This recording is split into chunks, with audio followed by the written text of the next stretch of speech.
Well, we're here at the Rigging Techniques here at the CCA Workbench. We're going to talk a little bit about kayaks, how to choose one for yourself. And we're going to go through 5 things. So we're going to try to get through these 5 little tips as fast as possible. What's the first thing you got to think about when you're going to get one of these? Well, the first thing you want to think about is what kind of fishing you're going to be doing. Now, obviously, it's become more and more popular that offshore kayak fishing has become, especially here in Florida. Yeah, especially in Southeast Florida, because the Gulf Stream's a lot closer to shore. Yeah. But that blue doesn't, water at 200 feet is a half a mile away. Right. But that doesn't mean that there's people not fishing in the bays, along the beaches, the creeks, canals, ponds, and lakes. Right. That you might get up in like Central Florida for bass or something. So when you're looking at getting a kayak, whether it's your first time getting into kayak fishing or if you're a seasoned angler that's done it for a few years, that's the first thing you want to think about is what kind of fishing you're going to be doing. Now, obviously down here we have this Vibe Shearwater. This thing's decked out mainly for big water fishing. Yeah, offshore. It looks like a big long kayak. Yeah, so it's 12 feet long. Right? It's pretty stacked up for offshore fishing. Going a long ways in the bay. If you make it out into the Everglades, you're just trekking away like miles and miles. This is the good kayak to have. And the reason I like it is because that pod up in the middle is for your pedals. Right. So you can take those pedals out, you put them back in, or you can take that pod out and you have a replacement pod that'll be extra deck space, so you can stand up and throw a cast net, get up and sight fish. I gotcha. So obviously this probably wouldn't be a kayak you want to get if you're someone who's just getting started into it and you're going to be fishing like in the canals for bass, peacock bass. You might want to look into something that's a little smaller in the 10-foot range and that weighs less, because this one weighs about 97 pounds empty. Right. But they have some out there that you can get that are probably 40 to 60 pounds that are a little bit easier to carry. So our second tip here is going to be speed over stability. I guess the smaller kayak is going to be a little bit faster, or am I wrong in that? It's not necessarily a length thing when it comes to that. It's really a width. I guess. So this is a really wide kayak, and it's probably one of the most stable ones I've ever had. But now, you'll see more and more of the guys that are fishing for sailfish or tuna offshore are fishing out of really narrow kayaks that used to be for like racing. So they can cut the waves. Yeah, but now they're rigging those kayaks out for fishing, putting rod holders, gear tracks for depth finders and transducers and stuff like that. And is it mainly just to be able to pierce the waves and that stuff in the Gulf Stream? Oh yeah, to cut through the currents, the surf, the waves, and it's just the speed factor is that much better. Even if you have one like this with pedals, they're still gonna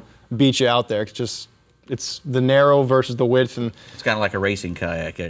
Some of those, aren't they? Yeah, but the one thing that you lack with those narrow kayaks is the stability. So you're not going to be able to stand up and do that sight fishing that people in the Everglades might want to do for redfish. I got you. Well, the third thing we're going to talk about is the weight of the boat, and you mentioned that this one weighs 96 pounds. Yeah. So if you're a little frail person like myself, you wouldn't want to be putting 96 pounds over your head. Yeah, you want to make sure it's one that definitely you can lift by yourself. Right. Like if you're not going to have somebody going with you, you want to make sure it's one that you can put in your truck bed, or if you're someone that's got an SUV with roof racks, it's a long way up there. That's a harder thing to do. You got to get it way up there. So that's definitely something you want to consider as well. And they have ones that you can buy for like $400 off of a sporting goods store, or ones that are like $3,000 now that are really meant for fishing. What's the normal weight of these things? You said this one weighed 96 pounds, but that's a bigger one. What do the smaller ones weigh? It really depends on the material. So like this one's rotomolded plastic, and now you see a lot of them are made with a rotomolded plastic and fiberglass hybrid, which those are the heavier ones. But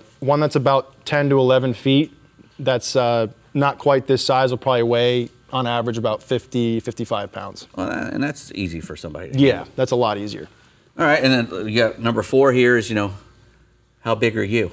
Which, which is I alluded to before you have to kind of consider your physique when you're doing this, because this is a sport that people are really getting into. And how good a shape you're in as well. How good a shape you're in, because you're going to be out there anywhere from 8 hours to 12 hours. So you want to make sure it's a kayak, canoe, paddleboard that you can power by yourself. Right. Because you're not always going to have a buddy system.